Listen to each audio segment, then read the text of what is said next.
What's going on, everybody? Welcome back to another episode of the Scalability Podcast. And today I got a good friend, client, someone who really inspires me here today, Joanne Castillo. What's up?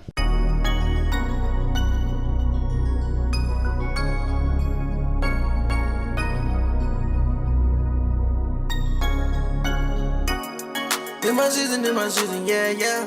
Fell on my knees because I need them, yeah, yeah. Finally walking in my freedom, yeah, yeah. I'm so blessed, I know you see it, yeah, yeah. This my season, yeah, yeah. Fell on my knees because I need them, yeah, yeah. Finally walking in my freedom, yeah, yeah. I'm so blessed, I know you see it, yeah. Welcome to the Scalability Podcast, your go-to resource for those who want to profitably grow their business and life beyond the limits of your personal time, energy, and skills.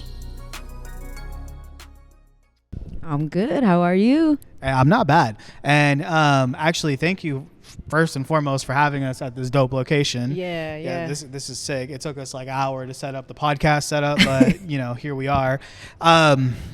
So for those who don't know you, so you own a company called Infalible Fit. Yes. Which a lot of you who are listening, you might think, well, don't you mean infallible? Right? Or same thing, infallible, but infallible. In the dictionary, it means perfection. So they'd be like, "What do you mean perfection?" And so one thing about Joanne is that she spells the name of the word. She spells the word wrong, actually. Can you tell us why? Yeah. The reason why I spelt it wrong is because we're not perfect, but we'll do everything to the best of our ability. Yeah, because when I was initially given the name as my previous career as an MC, I didn't want to be like connected to that perfection type of thing. And I'm like, no, I'm not perfect, but do everything to the best of my ability. And that just goes for what I do with having Infallible Fit, that we're not perfect. And everyone thinks you need to be perfect to do fitness, but you don't. I love that because I've always had a love-hate relationship with fitness, like my whole life. So I grew up in a household where like our family's fat, and a big part of that is just the culture that we grew up in, right? Mm-hmm. Single mom, she's always working, getting fast food. Mm-hmm. The food that she does cook for us, it's good as fuck, but it's not the most healthy. It's not the most healthy food. Mm-hmm. Also, in terms of the culture, right? Like when you grow up with a single mom, it's like, oh, just one more bite, mijo, one more bite, one more bite, and you don't realize like, you created, you created this, and I don't blame her anymore. Like I'm an adult now, and now it's like my responsibility to take care of myself. But it really goes into these cycles that are where our families come from. And if you look at like my son's here with us today, and I made it a mission. I'm like, you know what, my son is not going to live the same way that I lived, and I'm gonna break that shit. And because I did not learn about fitness in the house. Mm-hmm. My mom knew nothing about fitness. Most of my family didn't. My uncle who just passed away, pretty much his entire life struggled, like trying to get in shape his whole life, never did, and I don't want to be that, right? So now, it's a love-hate thing because also I played football in high school, but I had bad grades. So I was a really good football player, but I had bad grades. So I could just never, could never be in sports, and the only time I had an opportunity to be in fitness, like, hey, your grades are not good enough, you can't play anyway, right? Mm-hmm. So now as an adult, I'm like trying to figure it out. So I love that though, that you said that you don't have to be perfect to get started, right? Can you tell us about your journey? Because I remember when we first met, like you yourself, you were on a weight journey yourself. Can you actually tell us about that? Yeah. So just like you mentioned, my household was the same. My parents had to work. We weren't taught fitness, not how to eat properly, and it was fast food, whatever it was, quick and convenient. And so most of my life, I battled with my weight. Battled with my weight. Y'all had the lumpia and the Jollibee or what? That, yeah. Lumpia, chicken adobo. Kare kare. Hell yeah. Hey, I love Filipino food. Yo, yeah. You gotta eat that in portions though. Yeah, but continue. Sorry. No, you're good. You're good. But even with being overweight, emotionally, that led me down a dark, negative road. Yeah. You know, and with that, I didn't know how to control. I was an emotional eater, you know, very depressed, high anxiety, and it just hit me one day that I was, at the time I was 35, and the doctor told me I had high cholesterol. I was pre-diabetic. Yeah. Are you diabetic now? No. Thank God. I know. Because that would have been like a whole other battle that, you know, it's a tough battle. Like, yeah. Yeah. So. Yeah, and because I had my yo-yo diets, I tried multiple times. And also you were in the military. Yeah. I mean, you are forever. What's the term, right? Because I know, like, once a Marine, always a Marine. What do they say for the Air Force?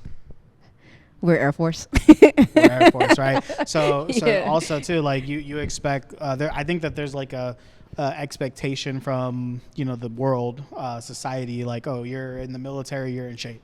Yeah. Right? So we work out all the time, and So what's up with that? Like, what's the reality? So I'll say with the Air Force, it did depend on our job. So in the Air Force, I was a medic, and in the medical field, patients were always number one. So we didn't, and then depending on the department you were in, you didn't always work out together. You had to do that on your own.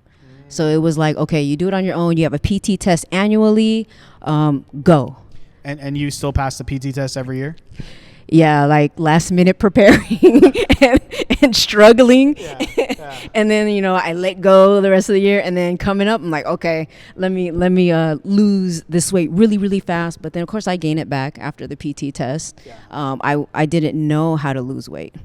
Everything was drastic. Yeah. So of course it didn't last long. I didn't know how to maintain it. Yeah. And it just, it was an up and down battle. What was that moment, right? Because like I would also think, in my mind, like when I think about the military, I think like, hey, they teach you everything about fitness, right? Is that true? No. Tell us. Yeah. It's no, they don't actually like sit there and teach you how to work out or anything. It's just like, here, you would go get you like a personal trainer if you wanted to, doing your own research. So I'll say from my experience in the military, it was nothing like that. Do you feel like anything like, because now you're maintaining and you're also teaching people how to lose weight and maintain. How much of like what you learned in the military is relevant to now, like your journey now?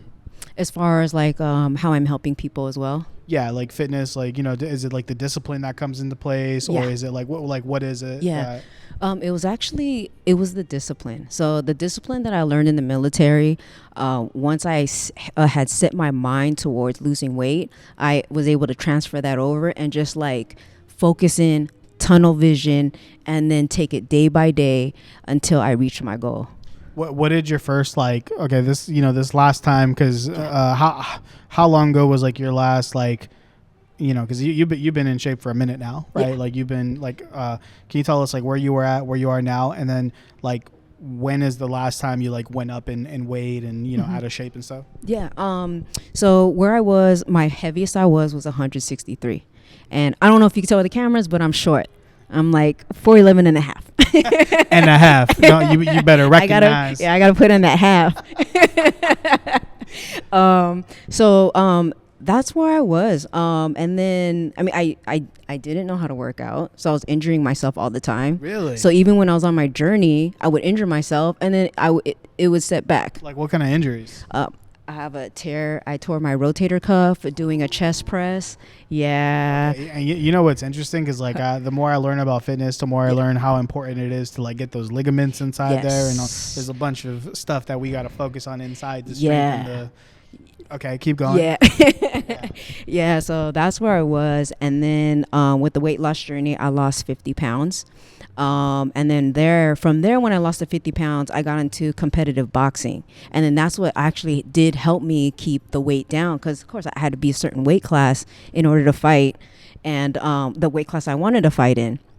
Last time I gained, I'll say slowly in the last 2 years, I've gained 15 pounds, which actually I am happy at this weight, because trying to stay at my walking weight or at my weight when I was fighting, it was very draining. Yeah, I mean, dude, that's yeah. You know, that's not like unless okay. So I know a few professional fighters, right? Mm-hmm. That's a like all in lifestyle, right? Like eating, working out, like you gotta. Like, I bet you like your life a lot more now than you did when you were training for professional fights. Yeah. So I was actually amateur. I was amateur working towards professional. Yeah. I am. Like, I'm not gonna lie. At first, it was like, oh my gosh, my clothes are starting to feel a little snug, but I am happier. Like, I'm going out more. I'm eating, the foods I like. You know what I mean? Like, even still keeping it in portions, but before I was just so scared to eat out of my meal plan because I thought I would just blow up. And now I know I won't blow up. I think that's like a big thing, right? Like people are like, dang, I gotta lose weight. I'm gonna be extremely strict on myself. And I think that's probably like the number one thing I think that probably catches people is like you go and you do this whole lifestyle change, but nobody around you is doing the lifestyle change with you, right? So then you end up going to like I know like we just had our baby shower and we had beer and tacos and all kinds of cakes and it's like when you're in that environment, you're like, damn, maybe just a little bit, and then a little bit turns into 10 tacos, 15 tacos later. Like. Yeah. You definitely, in the beginning, you do have to, create some boundaries. Like take certain foods out of your kitchen. Planning before you go to a party. So planning, or even going out to eat, looking up the menu. Before you go there, and then just that way you know what you're gonna order instead of you're watching what everybody else orders. You're like, you know what? No, I'm gonna order this instead. Yeah, you know what I mean? That's really good too, because like I feel like so just since probably like in the last 2 weeks I dropped like 10 pounds. I'll say like 2.5 weeks. Congrats. Yeah, thank you. No, but it's just like the thing is that we've been meal prepping. Like I haven't even been working out. I'm taking small steps slowly, right? And it's starting to like kind of snowball now. But there's that saying like you can't outwork a bad diet, right? So for me, I'm like, okay, let me just fix the diet first. But bro, like the amount of planning that I have to like that I'm doing to do these meal preps, like especially like when we're making food from scratch, like and adding up the macros and like really like okay, like dude, like I just it's just really really intense, and I am not naturally a planner, right? Luckily Lolo is a planner, right? So that's where Lolo, shout out to you, baby, because I think a really big part of why. I think a really big part of why like we've been able to hit these meal preps is like her like actually willing to sit down with me. See, because here's the thing, like with her, I'll just tell her like, hey, like I make decisions like I wake up one day and I'm like, today's the day. Like I don't plan for it. Like today's the day. And when I feel it, I need to take advantage of it and I need to run towards it. Otherwise, like if that feeling goes, that ship sailed. You know what I mean? Yeah. And that's like how I've always done everything. So like when I went the morning where I was like, okay, like baby, it's time. And I went to the store, like, dude, I freaking took you said take all the food out of the house. I took everything out of the cupboard. I put it on the table, and I'm like, okay, not only are the meal preps like healthier, but also, dude, I'm looking at like the cost of our meals. I'm like, some of these meals are like $3, $4 for a meal.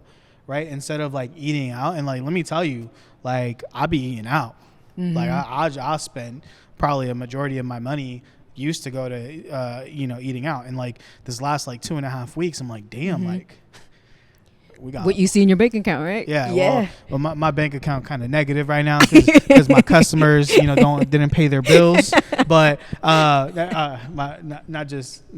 Multiple. It was just, I feel like during December, like a lot of customers, or during like the winter time, a lot of customers, like, you know, they'll be like, dude, like, can I pay you next pay period or whatever? Don't matter. I got a couple racks like back, and I was like, what the fuck? I just bought all these cameras and shit. No, but that's the thing with me is like, I do a lot of stuff based off of like feeling, right? So I agree with you. You know, taking all the stuff out of the house, that was good. And then just the cost savings and everything. But coming back from you though, like, so you, so your fighting weight was like your optimal, best shape, best everything, but most work, right? Yes. Okay. Then now, like, so now, how do you feel nowadays, right? Like you're not in doing your fighting, but like, how are you maintaining now?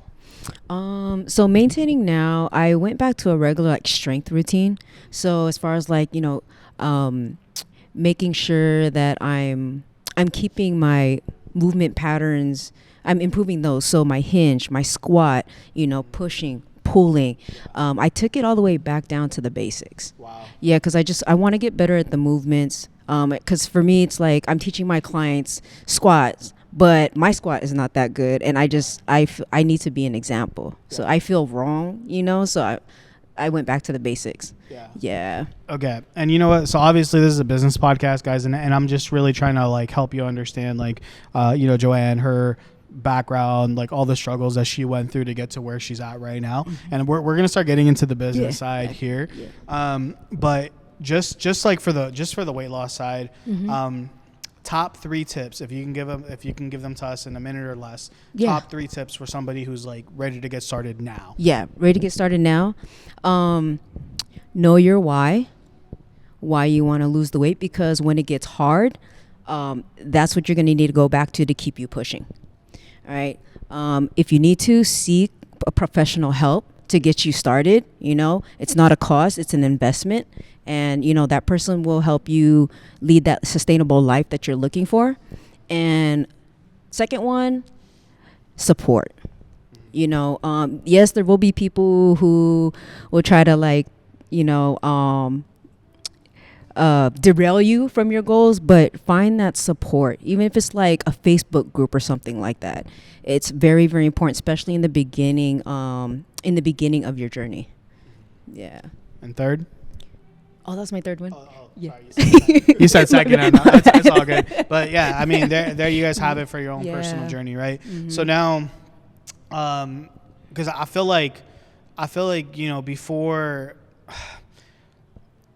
I think when it comes to fitness and business, what I see, like when I see like the most successful people in business is typically when they had like a problem of their own first. Right. Like they were struggling with something, whether like, hey, I'm going to be a boxing teacher because I used to get beat up and now I need to learn how to fight. Now I want to teach other people how to protect themselves. Right. Yeah. It's really hard for me to lose weight, and then you lose your own weight. And the next thing you know, you're motivated to teach others. Or there's people who are hard gainers, right? Like people who like for the life of them, they just cannot gain weight or they cannot put on muscle. Right. And then they figure it out.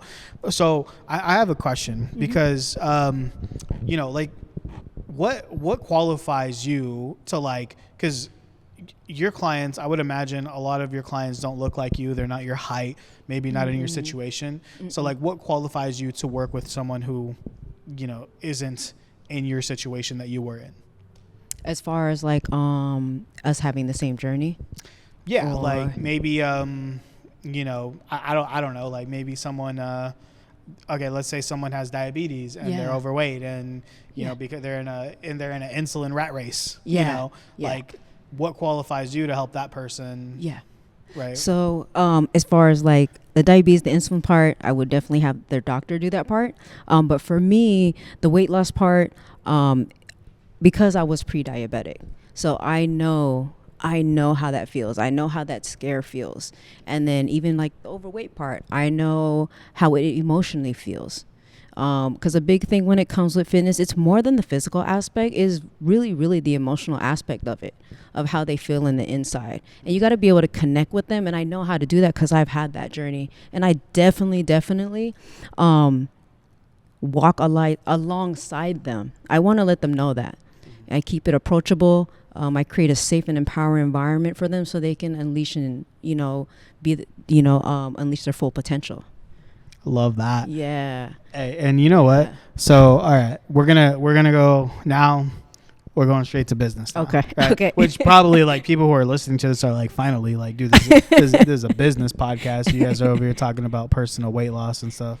Okay, so now going to the business part. Yeah. So you earn 6 figures as a personal trainer. Yes. Ha.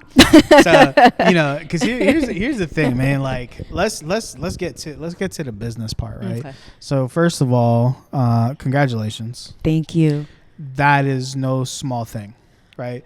To earn 6 figures, especially in your model. When you told me like, yeah, I only do personal training, and you told me how much revenue you do, I was like, what? I was like, that's fucking like, I don't think I've met anybody who is on the model like you, who's doing what you're doing. Yeah. Right? Oh, really? Yeah. Like most people that I know have like monthly group programs, right? Okay. And they're selling like monthly memberships and whatnot. You did tell me that. Right. Yeah. So that's like, and that's actually my favorite model, right? Like it is my favorite model. And we talked about this before because like, I hate having to resell. Hence like, you became a client. Yeah. Month to month. Like you become a client, we charge you month to month. I like that. And I like my clients to have that too. You know what I mean? Because then we know like how much money is going to be coming in every single month, right? We don't have to worry about like, oh, do I got to resell them a 10-pack? Yep. Do I got to resell them first off, how have you been successful as a personal trainer? How? So on the business side, I'll say, like you mentioned, I started off with the whole package thing, but then it's like, it was unpredictable. And then I moved to the monthly subscription. So the first of the month, automatic pay, it's taken out of the client's account. And then that helped me keep the revenue basically predictable. Where'd you learn that from? My old business coach, Elisa Yu. There you go. Yeah, she taught me that. Business coach. Yeah. She's reaching out for advice. Y'all, she ain't just trying to figure it out on her own. Guys, it's an investment. So, okay. So now keep going. Yeah. That, and just keeping the relationships with my clients. I really, really work to build strong personal relationships with them. Cause again, like I mentioned, to me, it's more than physical, it's more emotional. And that's what they mostly need help with.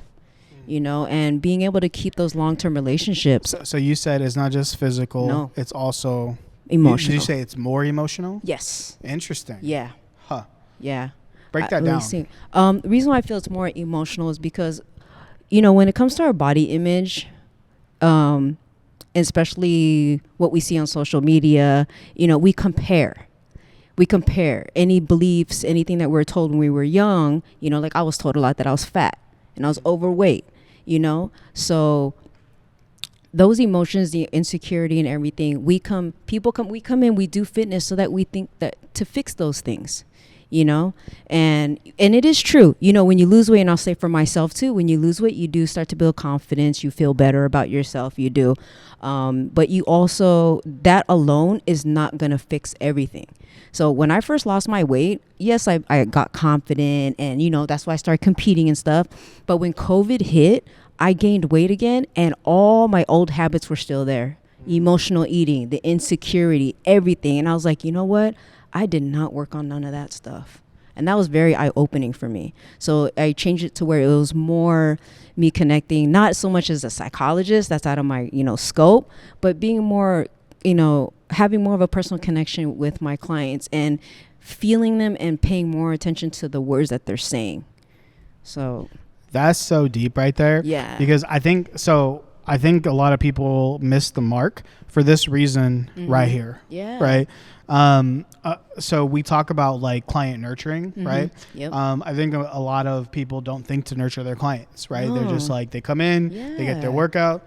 I'll see you next Tuesday, hopefully. Like, yeah. It's like, and then they get a call and there's a excuse why you can't come. And then 1 week turns to 2 weeks and 2 weeks turns to no renewals. And, so I totally get that. And, I've always like, I feel like I learned this a long time ago, but I've always treated people like everyone has a sign on their chest that says "Make me feel special," right? And I think if you can like really treat not just your clients that way, your staff, your team, right? Like, you know, because unfortunately, when you become a business owner, like there ain't nobody there to pat your back anymore.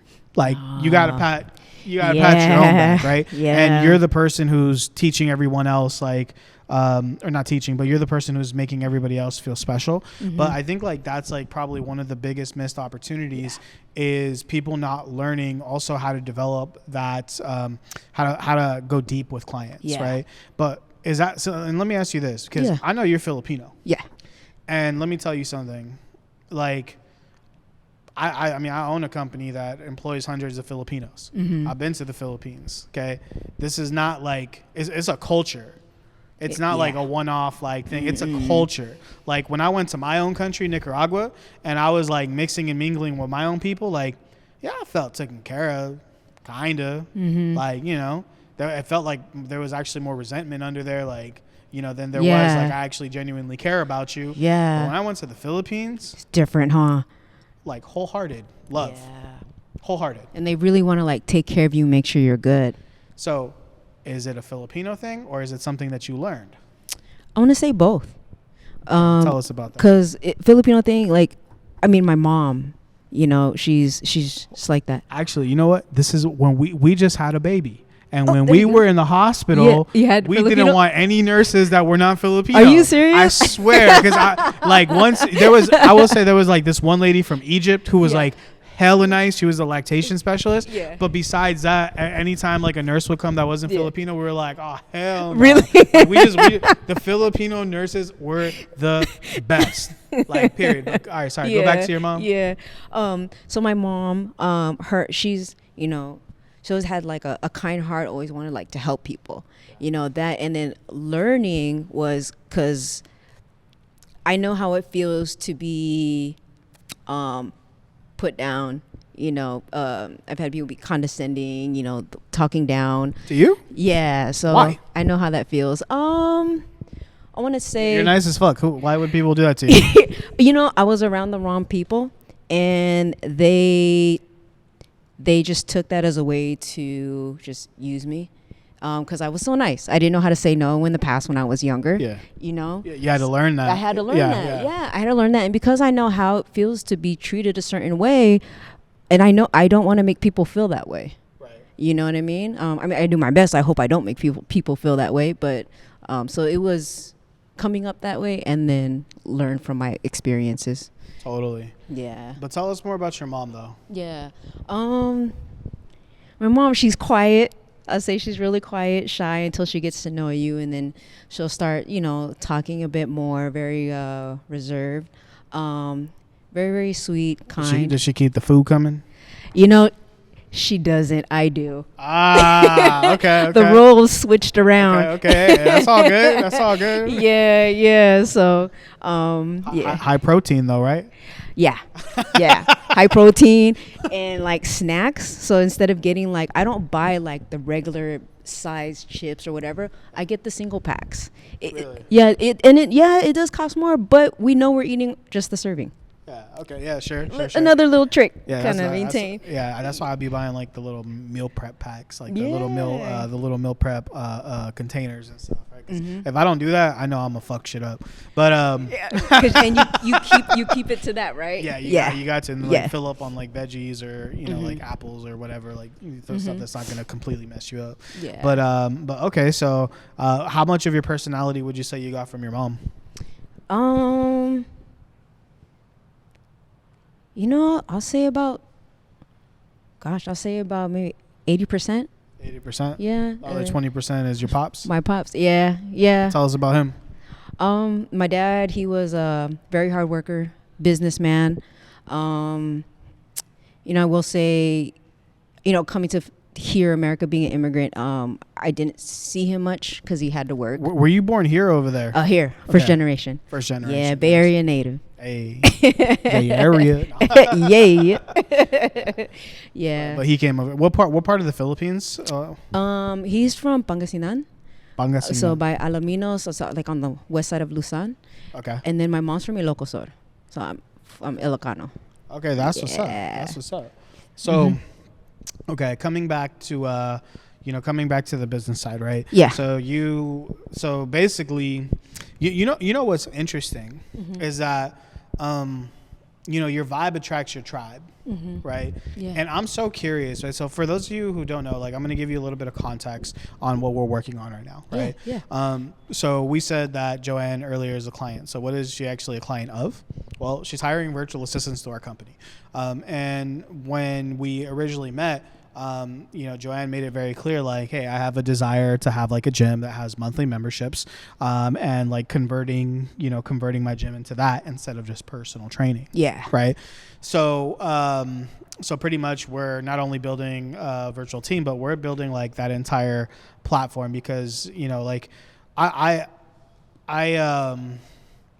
think that we both can agree that, we want to build a business that's not a prison. Right. Yes. Like, and let me ask you just straight up, do you ever feel sometimes like your business is a prison sometimes? Yes, I do. Tell us why. Because it's all me.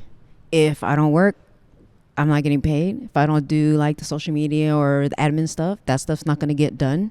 Everything depends on me. Yeah. And see, and like you recently just had, like, since you started working with us, we started working on a project together to get like your, to give context, she was paying a media company for like 10 posts a month. And for whatever they were charging her, basically she's going to save money and get 4 to 5 times more production, through hiring a team through our company. But, as we're building it, your mom had an emergency, right? Yeah. She's doing good now. Yes. Right? Yeah. So she's getting better. Thank God. Right. Yeah. But when you were gone, like the team kept cranking. Oh my gosh. Yes. And that is what I want you and, everyone who comes and works with us. That's what I want you to experience. Yeah. Right. I want you to be able to like, and this is the back end stuff. This is the social media. This is the, all the admin stuff. The stuff that can be done virtually. And one day, because you're building this new model, I want to see that happen. And you obviously want to see that happen here locally as well, where now you have other teachers teaching. Hopefully teachers that are better than you. Yeah. Right. Hopefully teachers where it's like, like this, you come in and the students are like, wait, where's the other teacher at? Yeah. Like, damn, like this is my shit. The other one knows what they're doing. this is my gym and they feel like that about this. All right, that's good. My brother's sitting behind the camera right now, and I wonder if anybody's ever felt like that about haircuts. But it's a good. He's a barber, by the way. But it's a good feeling though. Like if people see. It's like that in my business too. I have account managers where my clients would rather work with my account managers than me. They're nicer. They listen more. In terms of like, they're better at following up. They're better at like, dude, hell yeah, go work with them. Yeah. Because, my mind works better in other places. Right. So now for you, like now you're basically taking the steps to build up that platform. Yeah. Right. So can you let everyone know like what's your plan? So my plan is to build a strong virtual team, things that they can do virtually, and then opening up a gym, creating like my own community, culture, getting of course getting coaches, having memberships, also with the one-on-one training. People are like, open a gym, what the fuck is behind you? So currently we're in Performance Gains, and here the model is that the trainers here, we own our own business. So we come here, we pay per session, and then we use the facility. So it's kind of like a barber salon type of thing, so it's really nice model. You don't get a station though, you get access to all this. Yeah. It's super cool. Really great gym, great people, love the culture. And I've grown a lot. I've been in here 2.5 years. I've grown so much in the 2.5 years I've been here. Nice. Yeah. This place is impressive too. Like when you bring clients here, they're probably like, damn. Yeah. They're like, it's nice. Like some people though, they'll walk by and they think it's a CrossFit gym, but it's not. It's a lifestyle gym. Yeah. And then like, I just like, dude, the bathroom's nice. I walked in, there was like a naked dude in there. you know. Well, he wasn't. He had a towel on, but anyways, I didn't realize like a facility like this had like a full on shower and stuff. I'm like, yeah, it's nice. Everything. And then in the back, there's a cold plunge and a sauna. Really? Yeah. There's a cold plunge? Yeah. Dang. Yeah. Really? I have to go try that out. Yeah. They have the full 9 over here. Hey. Yeah. But okay, so pretty much like the next step though is creating this experience now in some sort of like monthly membership. Right? Yeah. And actually another thing that's cool too, you and I, we've really been, how long have you known about Alex Hormozi? I learned about him actually just a couple months ago. Someone recommended that book you recommended to me, Gym Launch. Yeah. And when I went to get it, it was sold out. And then I was like, okay, I'll wait. And then you mentioned him again. I was like, okay, all right. And then I finally got the books. Yeah. Yeah. Dude, and you know what's because right now as a company we're niching down to serve gyms, which that's one of the things that he talks about in $100 million offers. And the main thing is he says, don't make me niche slap you, right? and it's so true because like, we as Outsource Plug, like as a company, we've had the most success serving real estate media. And that's been our niche, but I've never really been passionate about the niche. Yeah. I don't really like that it really builds up for like 4 or 5 months and then it dies out kind of the rest of the year, right? I don't really like serving the people there, to be really transparent, right? Like, there's some people that I have really close relationships with and I have a lot of love for them. Yeah. But like, there's like, I'll give you an example. Like Alex Hormozi has shown a lot of successful examples of like launching gyms. Yeah. He's made people hundreds of thousands, if not millions of dollars. Yeah. And he says, here's how you do it. This is the way. Right. But then, when he says this is the way, people just do it. They're like, yes, sir, I got you. In real estate media, it's like my business partner who owns part of Outsource Plug, he's built his agency here in the Bay Area. It's $8 million a year, which has like, it was like in that industry was like unheard of. Yeah. And he's like, guys, this is the way. And they're like, well, I want to go this other way. And it's like, bro, like I literally figured this out. Like you're doing like 80,000 a year. I built it to 8 million. Like just fucking listen to me. Yeah. Right. And I want to get to that point where it's like, I want to learn so much about gyms and gym owners, and I want to learn every single pain and every single struggle and figure out how we can support them through virtual assistants, right? Yeah. I want to like a straight plug and play, like one day you don't have virtual assistants, the next day you have virtual assistants plus all the systems and everything in the back end set up, right? And that is what we're calling now Motion. Right. Yeah. Which Motion is our brand new brand. It's a division of Outsource Plug. You guys are going to be seeing a lot of it here coming soon. But actually, let's talk a little bit about that, because a big part of Motion is going to be our consulting side, right? Where we're building systems that give you freedom. Right. So a couple things that we put into place for you. Actually, can you tell everybody like what we've done so far for your business? Yeah. So far what we have done as far as EA getting like operations nice and set up, starting to build out systems. We have the video editor, social media manager, getting our content together, and very nice system that you put together. Podio? Yeah. Yeah. So getting that, learning that. And for those of you who don't know what Podio is, it's just a software that's built by Citrix that competes with like Monday.com, Notion with an N. It's a pretty popular software. It's just a project management software that's 100% completely customizable. So if you haven't heard of Podio, go check it out. It's kind of old school, but it works extremely well. So keep going. Yeah. So building out the calendar. Now we're just getting footage, getting content, and then from there, just shooting out the content. And what was other softwares that we implemented too? OpenPhone, HubSpot. Yep. Oh yeah, that's the truth. Yeah, and here's the thing, right? Like, I noticed. So, a big part of like why Motion is so valuable. Before I owned Outsource Plug, I had worked for other businesses, right? And if you go look at all these other businesses that I worked for, there was like something, and there's something that I learned at every single business that I can take and I can implement here now, right? So like pretty much before Outsource Plug, I had spent almost a decade being an employee, but not just an employee that actually had a direct effect and grew companies, right? So like there was a cannabis delivery service that was stuck between 30 to 40 grand a month. Within a year and a half, I took them to 200 grand a month. Right. Wow. So there was a software company that sold software to Craigslist car dealerships.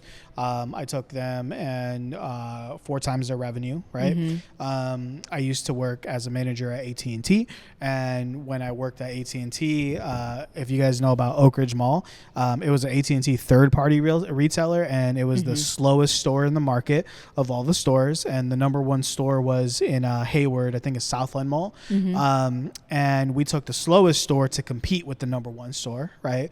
And what else? So I've had multiple wins at other companies, right? So I have a big advantage when it comes to understanding business. I've learned how to hire, how to fire, how to build systems, how to, I've learned like the delicate balance between sales and operations at these other companies. And now we're bringing it to gyms, right? Nice, yeah. And we're really just like trying to provide the systems, provide the staff, and provide the consulting, right? Yeah. And now, like, I know you haven't seen the full effects of Open Phone yet, but what do you think is going to happen one day with Open Phone?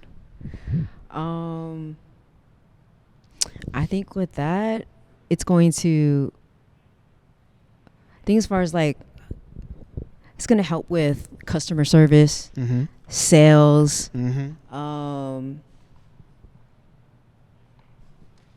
that's what I can just come up with right here. And sales. And sales. Yeah. You ain't wrong about that. Yeah. And I think man, it's just like, so like, I just had my baby. Yeah.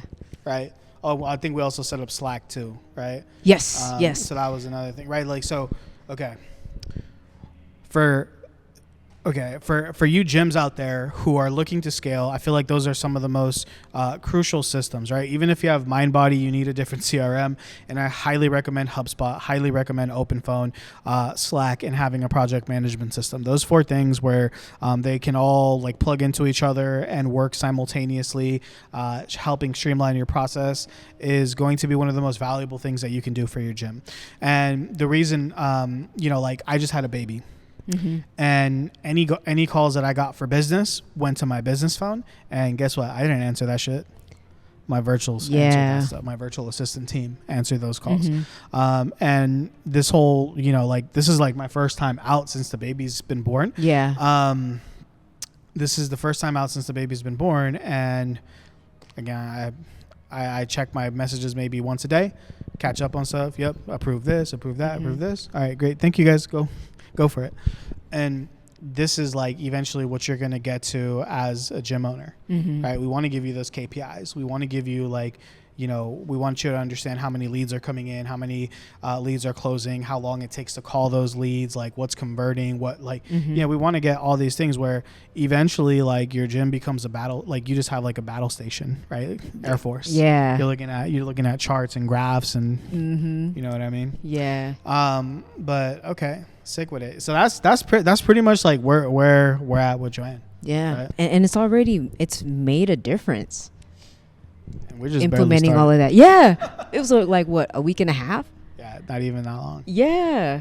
Because we had been like, I think it's been longer than a week and a half that we've been like actually like. Oh, so with me and you. With the virtuals. Yeah, because even before the virtual assistants, like guys, like I've been so I do a lot of setups for my clients. Like I'm actually going in there doing the setups. It probably won't be like that forever. So if you are a gym and you're watching this and you're interested and you want me to work on your shit, like you got to do it within like probably like at the end of like Q1, maybe Q2 of next year in 2024. I'm not going to be doing it anymore. So just, hit me up. But yeah, like, setting up your systems, like, dude, this is a long process. Yeah. Like, it's not like overnight. Like, there's so much shit that we have to do. Luckily, you know what I appreciate about you though?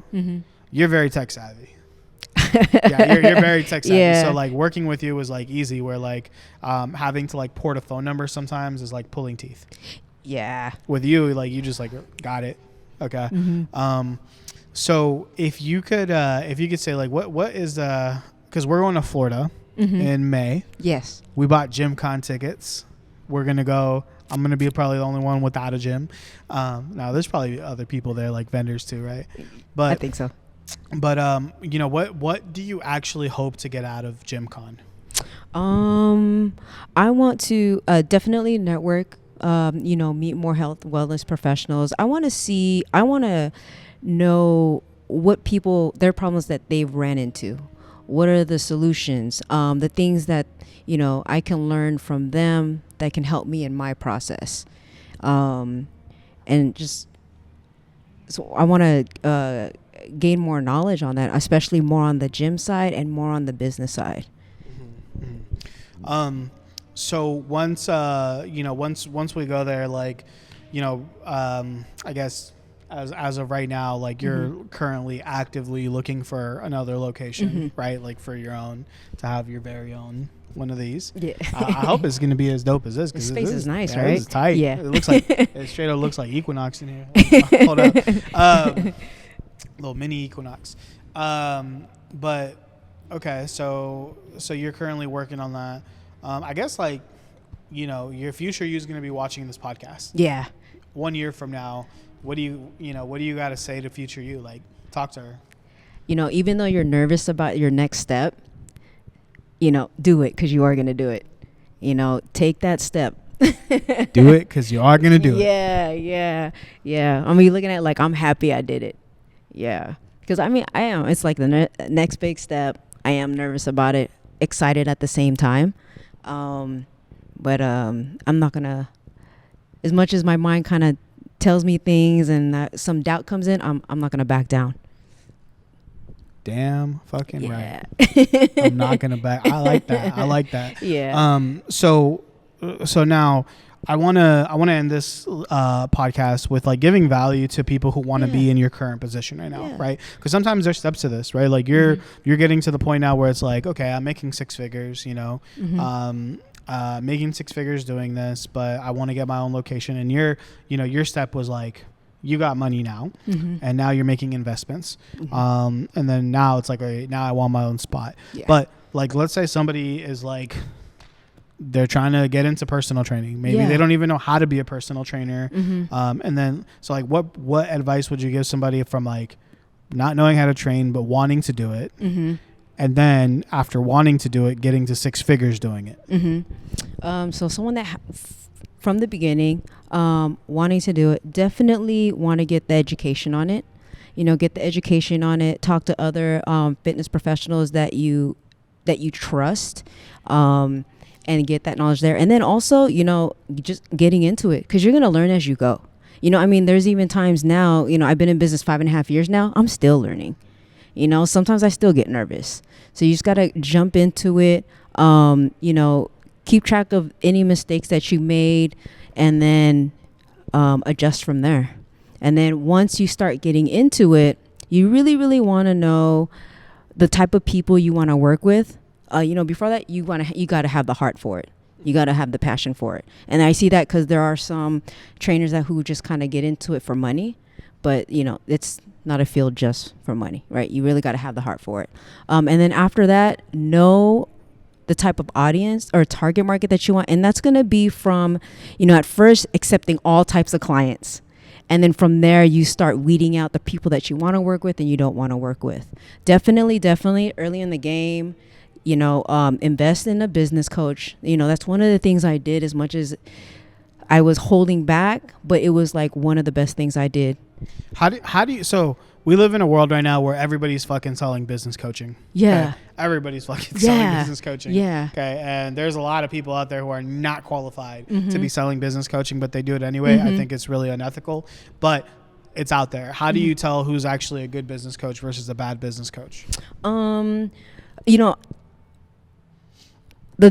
I found my business coach is I kept seeing them from networking and seeing how they present themselves and everything, and then even actually looking at their portfolio, getting their portfolio, because if you ask them for it, they should be able to give it to you if they are who they say they are. No, like with clients that they've had. Yeah. So clients that they have any like testimonials or anything that they I've never asked for financials. Yeah, see, I'll say that. I'm at that point right now. Like, Yeah. like for me, when I'm like, you know, okay, who got more revenue right now? Yeah. Who has more revenue? Who has more profit? Because like, if you're not like, okay, unless like you can coach me on fitness, you can coach me on spirituality, you can coach me on like all these different things. But if you're not making more money than me, you don't have experience, you don't have something to bring, like don't talk to me about business, right? Yeah. If I'm ahead of you, right? So yeah, for me, I'm like, see, because that's the tough part, right? Yeah. Because look at this shit. You can see like, okay, wow, that person drives a Mercedes. Wow, that person lives here. Wow, that person has this big ass, you know, this nice office. Wow. But like, you know, underneath, I just told you guys I'm fucking broke on this fucking call, right? Like I just told you guys that shit. I don't care. Like you guys can know, like at this moment, as we're sitting here, my personal account's negative and my business account's negative. But if you guys have listened to past episodes on my podcast, this is how I fucking roll. Like this is how I live. Like the reason why we grow exponentially is because when I get it, I put it out. I'm like Dame Dash. Yeah. I'm like Dame Dash. I get it. Yeah. I flip it. I put it out on the street. It comes back. Like, cause I know, like, I know that like, you know, me living this way. And unfortunately, like now I have to be a little more strict on myself because, you know, Lolo, the baby. Yeah. Right? But at the end of the day, I'm like, fuck, I know everything's going to be good. Yeah. I know everything's going to be fine. But I've been doing this so long where I'm comfortable like that, right? But again, if I'm going to take advice, and if you guys are going to take advice from, you know, even me, right? Like, I talk about my revenue all the time. I talk about my employees, my staff all the time. But before you hire a business coach, like, really check the financials. Like, how much, like, if I ask you how much monthly revenue you're making, you should be able to answer and say comfortably, like, yeah, this is how much I make. And of that, what's the percentage of profit? Okay. How much, like, I should be able to ask you, if you're going to coach me, like, if you're going to coach me, like, for example, on how to save money, like, don't ask me how to save money. I'm not a good save money coach. I'll teach you how to put up your money.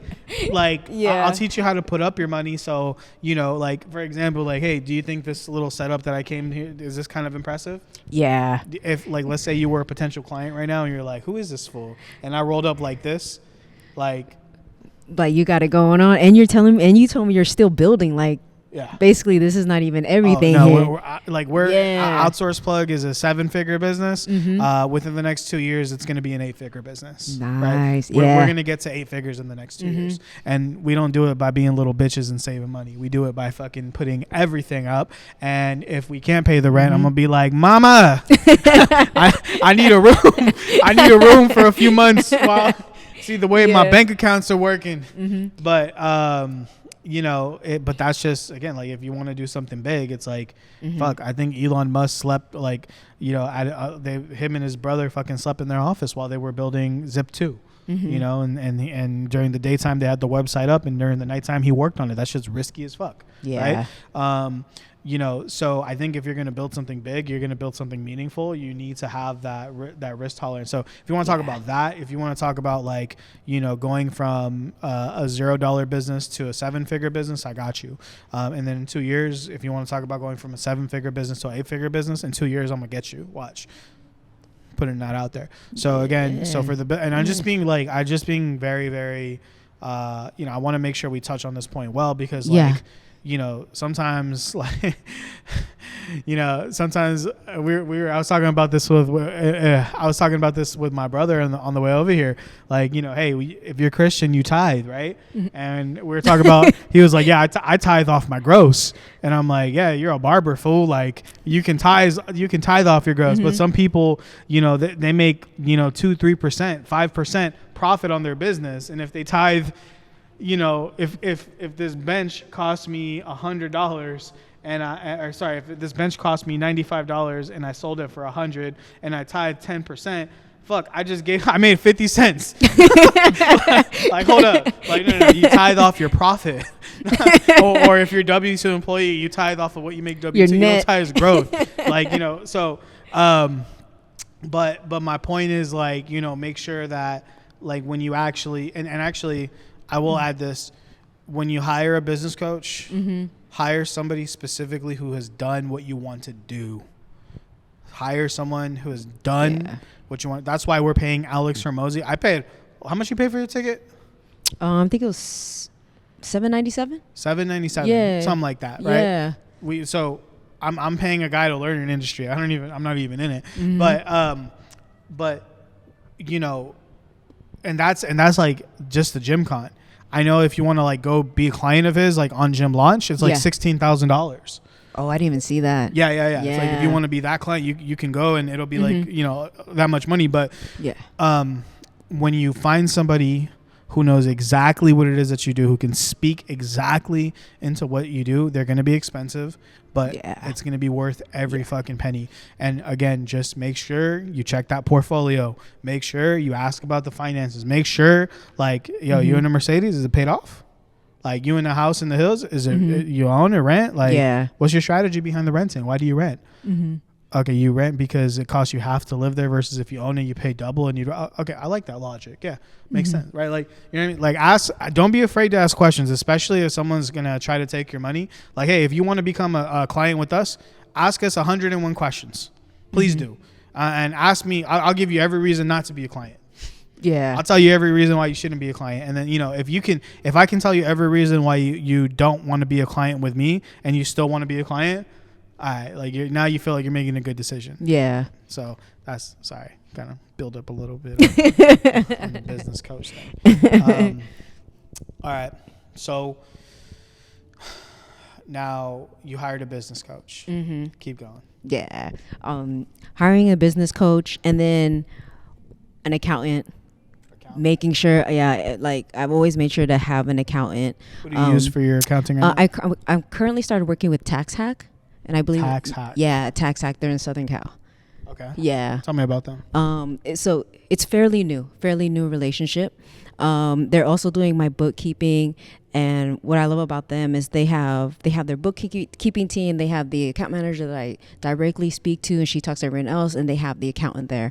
I have a monthly fee, and it also includes like my taxes at the end. So it's not like having the bookkeeper and then at the end I'm like, oh my gosh, I got to pay the accountant. Yeah. I know how much. What's the monthly fee for that? The package that I chose was $425. And then every month, $425. And then every month we'll go over the P&L, go over the KPIs. They do that on the meeting? Every month. Huh. Yeah. This will be... Is there like a login, like a back-end software login? They do. They have their own portal. Huh. I love it. Yeah. Interesting. So this is my first month with them. They're doing my bookkeeping at the moment, and then November will be like our first meeting with the KPIs and all of that. Interesting. Yeah. So this is my first accountant that actually does all that. Wow. Okay. Yeah. I mean, because I know like my bookkeeper like sets up like the bookkeeping and then they do the tax and stuff. It's just been, I kind of like, I don't like, that's my least favorite. I just told you my shit's negative. I don't like looking. That's the bad news department. That's the bad news. They don't tell me any good news, so I don't go. I don't go fucking asking. I just like my mind is like, okay, how many new deals do we got going in? How many new clients do we got? How many went out? Okay, that's I like to be in that department. I like to be in like, okay, I paid everybody, paid rent, paid this, paid that. Oh, I got like $10,000. I'm gonna go buy cameras. I'm gonna go buy this. I'm gonna go. Yeah, that's the department I like to be in, not the bookkeeping. Yeah. But anyways, and they're like, damn, you forgot to put money away for your taxes. Shit. Yeah. but okay, cool. I love that. Yeah. So now okay, got your coach, got your accountant. Networking. Okay. Networking helped me a lot. I first started off just going on meetup.com, and I told myself no matter how much I didn't want to, once a week I networked. In the beginning, it didn't even matter what type of event it was. It was just me just getting out there and getting, exposed to here in the Bay Area, because I had been gone for a long time in the Air Force, and then I just came back. So I was basically like brand new here again. So it was that, and then that's how we met. Yeah, that's how we met. Brian Lee. For Brian. Shout out Brian Lee. Yeah, Brian. And then the more I network, the more, I'll see the same people, and the more, we're becoming friends, building relationships, joining a networking group. So that helped a lot. Seeing other business owners and knowing I wasn't alone and the things that they went through, you know, it's like, oh my gosh, you went through that, and then getting that advice and taking their advice and, you know, looking at my business as a business, not just, oh, I'm just personal training. Yeah. And, you know, I think what you're saying is really important until you niche down, right?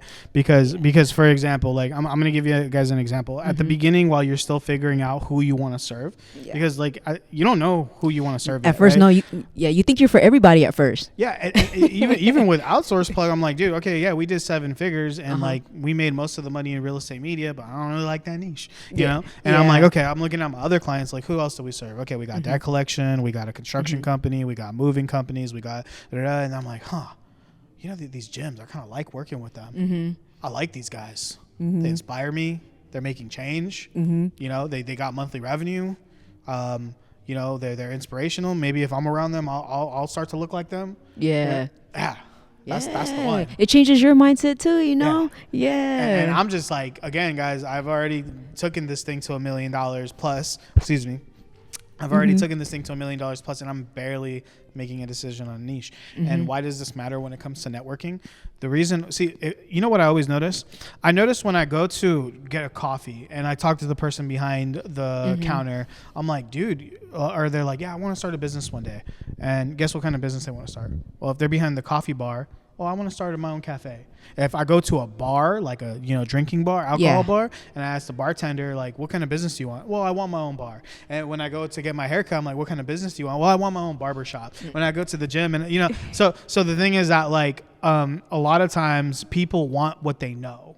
Yeah. Right. But what networking does for you is it helps you kind of get like a taste of everything. Yeah. Right? It helps you like, oh, okay, like insurance people, I see you. Health people, I see you. Okay, real estate people, I see you. Mortgage people, okay, I see you. Who do I like best?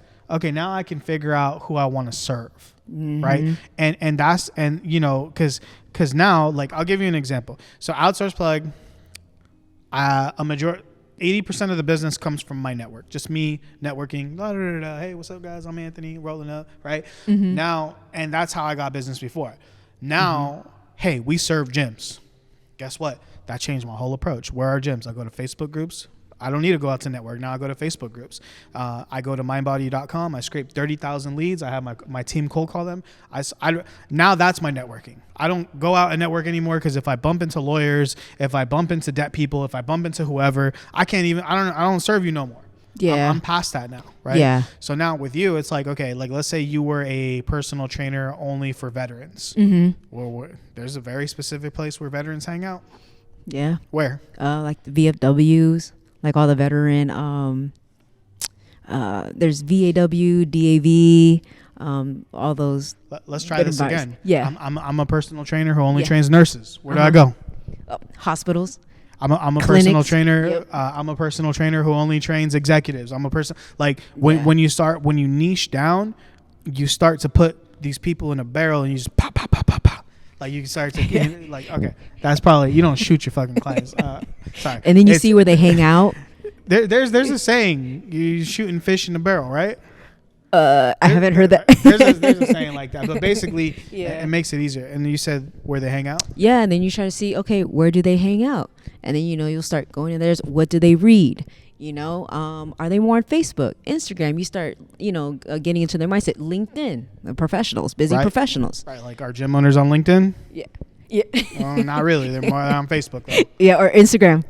Hell yeah, they're on Instagram. Yeah. I've been, you know, it's funny because like even Aerial Canvas, they're a $8 million per year, you know, real estate media company. And what do? They service real estate.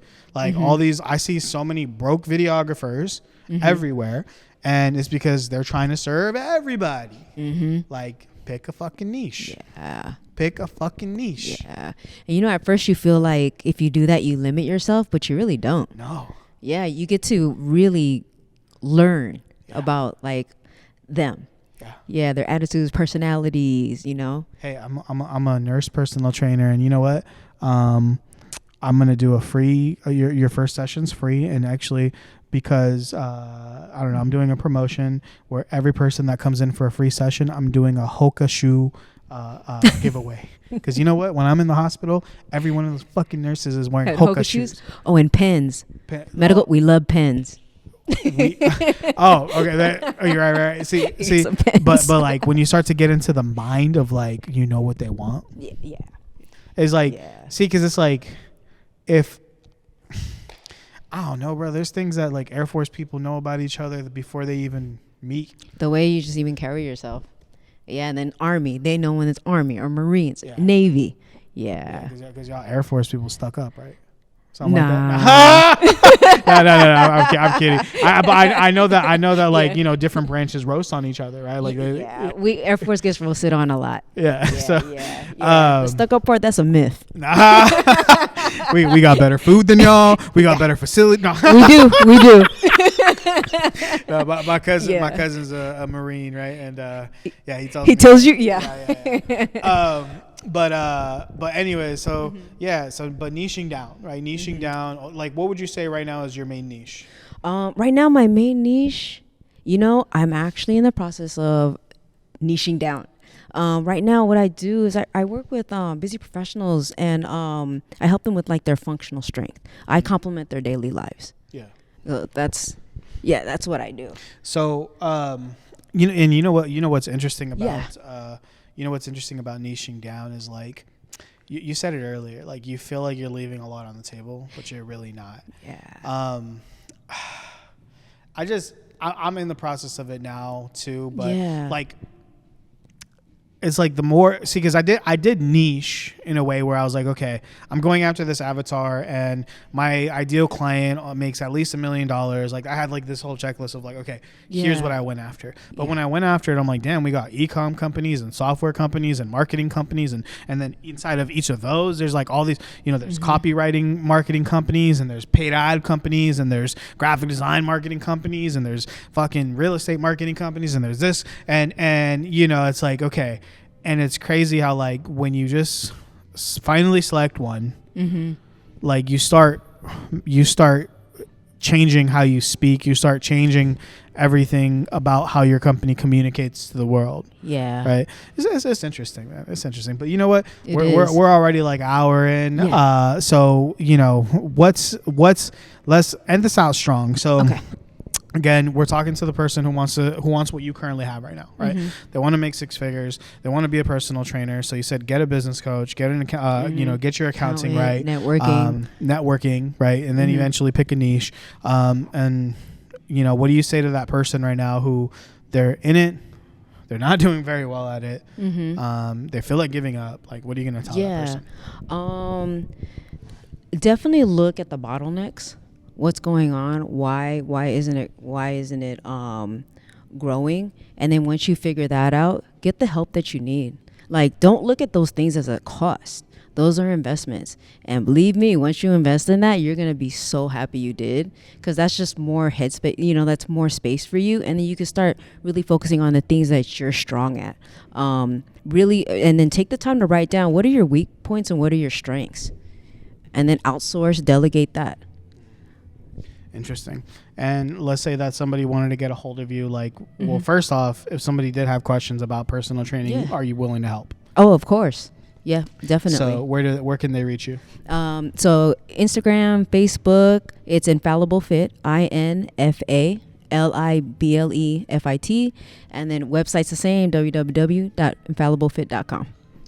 Well, there you guys have it. I hope we were able to break into the little shell. I mean, you know, we did break into the shell with Joanne.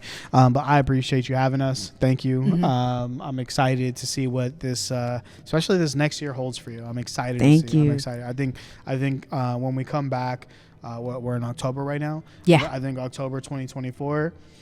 I'm going to predict it right now. Yeah.